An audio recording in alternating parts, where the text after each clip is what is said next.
षटतिला एकादशी व्रत कथा। एक समय नारद जी ने भगवान श्री विष्णु से यही प्रश्न किया था और भगवान ने जो षटतिला एकादशी का महात्म्य नारद जी से कहा सो मैं तुमसे कहता हूँ। भगवान ने नारद जी से कहा कि हे नारद, मैं तुमसे सत्य घटना कहता हूँ, ध्यान पूर्वक सुनो।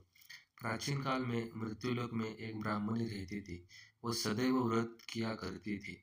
एक समय वह एक मास तक व्रत करती रही। इससे उसका शरीर अत्यंत दुर्बल हो गया। यद्यपि वह अत्यंत बुद्धिमान थी, तथापि उसने कभी देवताओं या ब्राह्मणों के निमित्त अन्न या धन का दान नहीं किया था।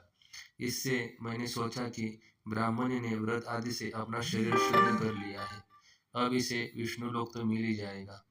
परंतु इसने कभी अन्न का दान नहीं किया, इससे इसकी तृप्ति होना कठिन है। भगवान ने आगे कहा, ऐसा सोचकर मैं भिखारी का वेश में मृत्युलोक में उस ब्राह्मणी के पास गया और उससे भिक्षा मांगी। वह ब्राह्मणी बोली, महाराज, किस लिए आए हो? मैंने कहा, मुझे भिक्षा चाहिए। इस पर उसने एक मिट्टी का ढेला मेरे भिक्षा पात्र में डाल दिया। मैं उसे लेकर स्वर्ग में लौट आया। कुछ समय बाद ब्राह्मणी भी शरीर त्याग कर स्वर्ग में आ गई।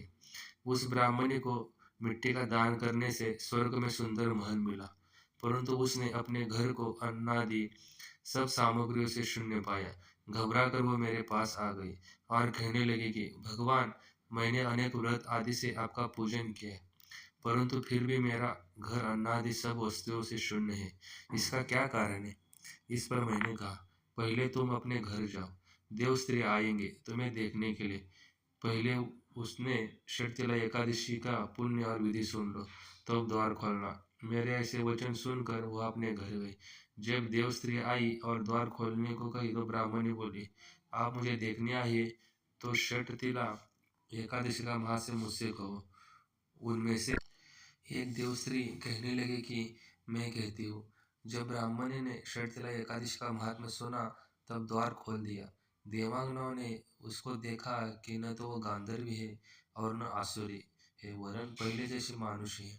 उस ब्राह्मणी ने उनके कथनानुसार षटतिला एकादशी का व्रत किया।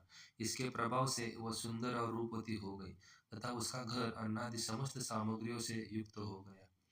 अतः मनुष्य को मूर्खता त्याग कर षटतिला एकादशी का व्रत और लोभ न करके तिलादि का दान करना चाहिए।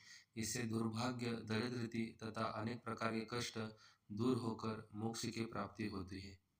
ओम नमो नारायणाय।